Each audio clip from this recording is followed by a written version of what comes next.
Good morning, YouTubers. Johnny Valentine here with Gain Solar. It's early, not that early. It's Monday though, and I'm just over here changing out a battery on one of my first battery-based systems, and I'm sure I've learned a lot since then. But I just thought I'd show you guys a couple of things on this since I'm here. Shoot a little YouTube since I checked out my cell phone service and it looked like I had that good 4G LTE. I could do a nice stream. So this is one of the original, this is probably the first pipe mount that I built by myself. It's Schedule 40 steel.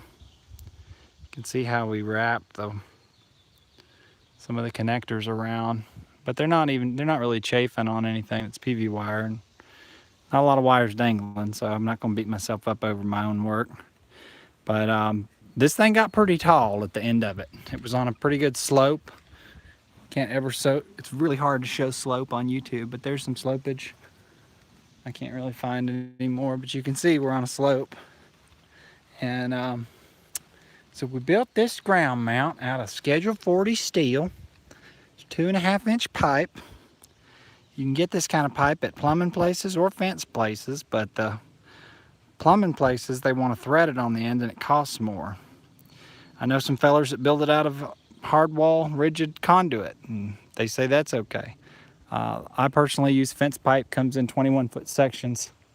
Schedule 40 steel. You're going to need a bandsaw to cut it, and you're going to need something to make some holes in the ground.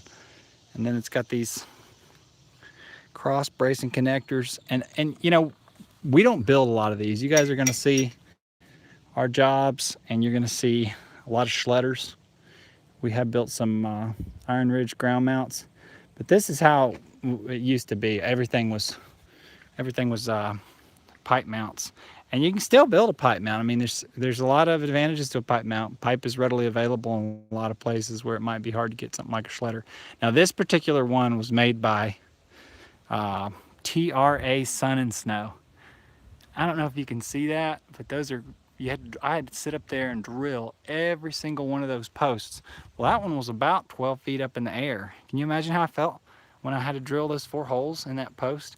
So this was like the TRA Sun and Snow rack, or their ground mount, what they had.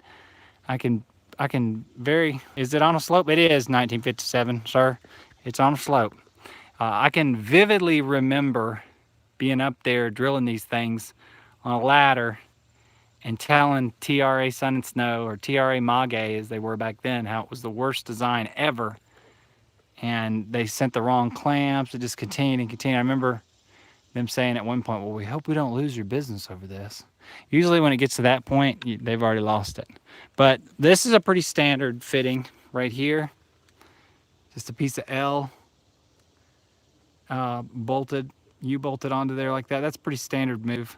This, however, is not a standard move. This is dumb. To use 2 pieces of angle to make this transition between the 2 pipes, the vertical pipe and the horizontal pipe, and have to drill that. That's real dumb. Don't ever do that. Just buy a Hollander tee or weld something up that sits over the top of the post. I've seen that done a lot. Pipe mounts versus other mounts. Yeah, well, this could be pipe mounts versus other mounts, but I don't have any other mounts in the video, so this is just pipe mounts. But this is your standard pipe mount. Cost, this one is 5 years old. It was like 30 grand 5 years ago. So this is, people are asking about this system now. I'll go ahead and tell you, this is a grid tie or grid battery backup behind the meter system.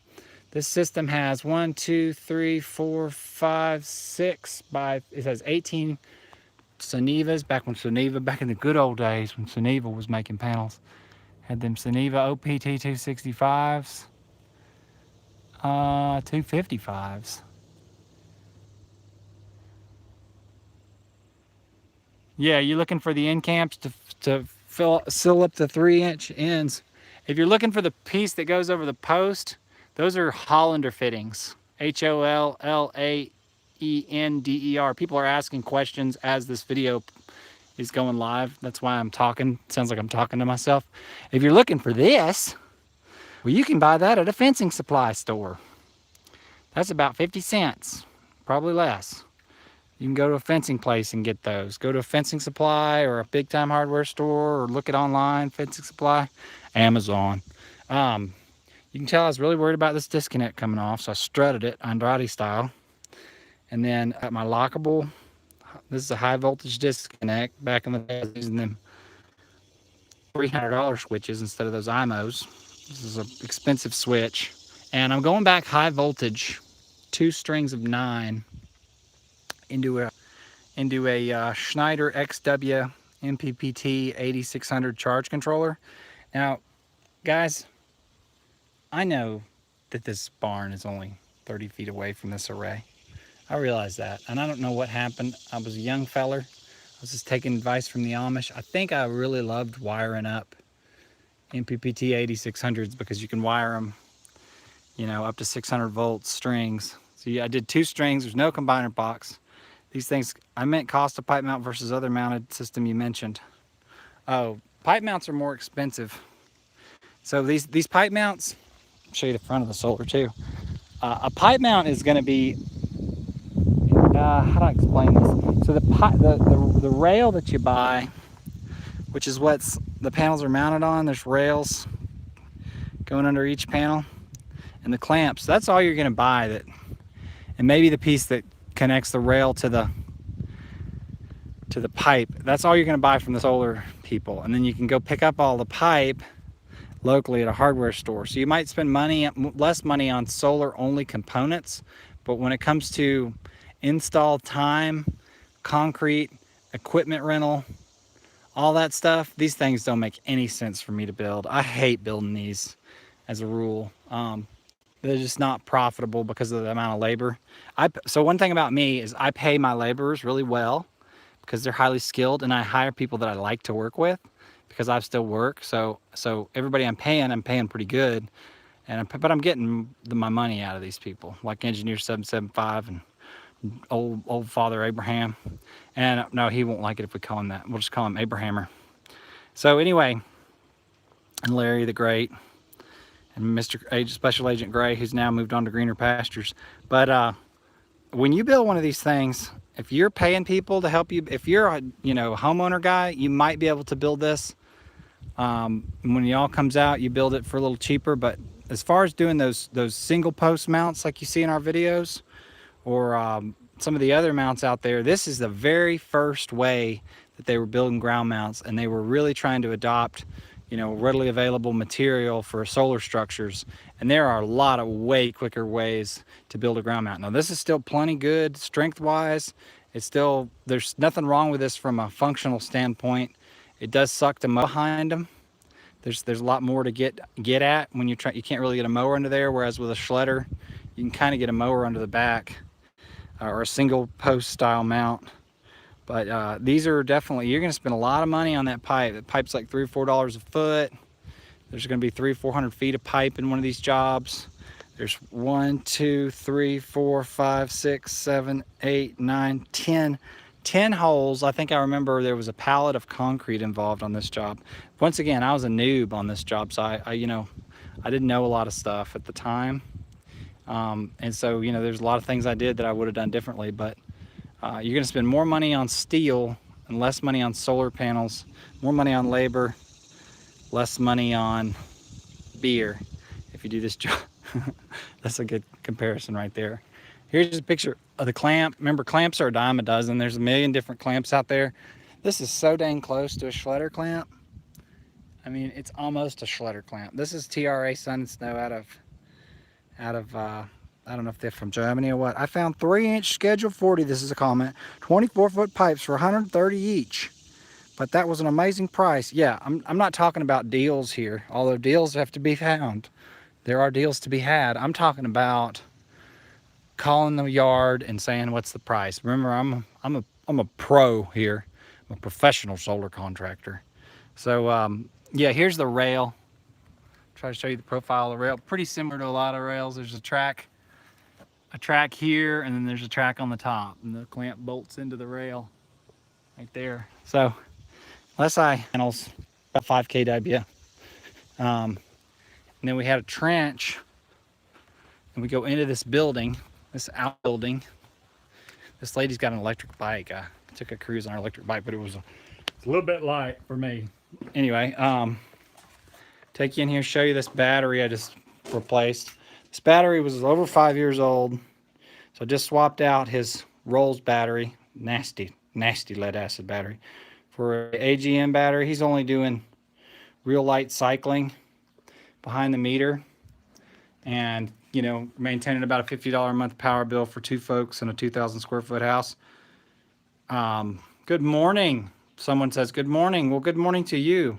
This is an old school system. This is a Magnum. Now, folks, I could have totally done a midnight classic on this, or nowadays a Magnum PT100.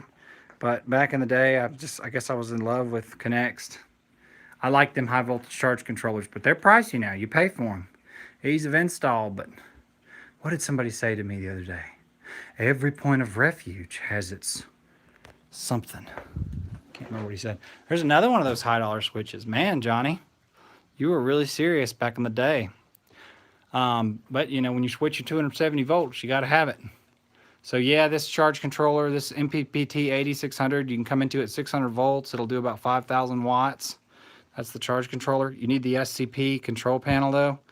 This control panel does output enough power. It's a big old honking charge controller. Then we got the Magnum MS4448 PAE 240 volt inverter, and the load center down below. You guys have seen a lot of those. Check out my other videos with these right here. Oh yeah, every point of refuge has its price. There we go. These are 375 amp hour AGM batteries. They're 6 volts wired in series for 48 volts. I'm just doing a video. You don't want to be on it, do you?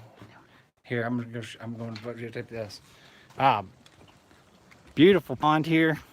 I put stuff on YouTube now. Are you really? Yeah, it's it caters to my ego, and I'm just kidding. And it makes people, you know, call me about stuff. Here's the old battery. How old is this battery? 5 years old? A little over, huh? It was a little over 5 years old, and it got orphaned. How long was it orphaned for? A year. It got orphaned for a year, but it still worked for how long afterwards? September of 2006, almost. So it was 3 years old, and its homeowners went to Costa Rica. They launched the boat and left 2 years, and we decided to change it out. So guess where I'm headed, folks? Back to the shop. Anyway, thanks for watching. This is Johnny Valentine with Gain Solar, solar installer extraordinaire. Y'all have a good one.